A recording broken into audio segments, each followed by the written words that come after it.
अस्सलाम वालेकुम dear viewers, I am Baz Khwaja. I am back with another exciting theory. और आज जो मैं थ्योरी और कहानी आपको सुनाऊंगा वो बर्ड्स थ्योरी है। परिंदों से मैंने एक छोटी सी चीज़ सीखी तो मैं कहा आप लोगों से शेयर कर लेते हैं।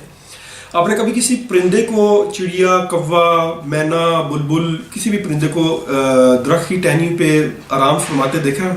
कितने पुरसकून तरीके से वो टहनी पे बैठी होती है, बैठा होता है परिंदा और आराम कर रहा होता है, आंखें बंद भी की ऐसे करके पर अपने समेटे होते हैं। अगर थोड़ी हवा चल रही हो वो बिल्कुल उसमें किसी किस्म का खौफ नहीं होता, उसको इस चीज़ का डर नहीं होता कि अगर ये टहनी गिर गई, टूट गई, हवा चली तो मैं नीचे ना गिर जाऊँ। क्यों?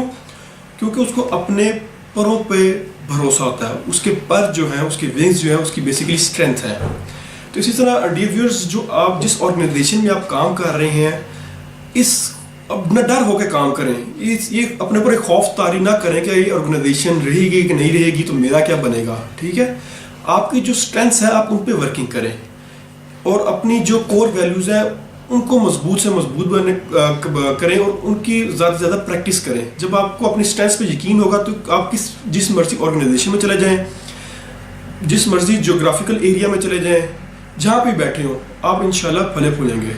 तो special remarks for HSE practitioners जो हमारे सेफ्टी में जॉब कर रहे हैं भाई, कि आपका काम है HSE सीखना। अपने आप को किसी इंडस्ट्री या किसी कैटेगरी के लिए बाउंड ना करें कि मैंने यार सारी ज़िंदगी ऑडिटिंग की है तो मैं ऑडिटिंग की फील्ड में ही रहूँगा। ऐसा नहीं। मैंने पावर प्लांट में काम किया तो मैं किसी और इंडस्ट्री में नहीं जा सकता। इंडस्ट्री स्पेसिफिक अपने आप को ना करें, अपनी स्ट्रेंथ्स पे वर्किंग करें। आपकी बेसिक स्ट्रेंथ है HSE इम्प्लीमेंटेशन। अगर आपको HSE इम्प्लीमेंटेशन आती है, आप पावर प्लांट पे हो, सीमेंट में हो, प्रोसेस में हो, FMCG में हो, टेक्सटाइल में हो या फिर केमिकल इंडस्ट्री में हो, कंस्ट्रक्शन में हो, you will be successful. So work on your strengths, not on those boundaries जिससे आप कन्फाइंड होकर रह जाएं। ठीक, ओके, अल्लाह हाफिज़, सी यू नेक्स्ट टाइम।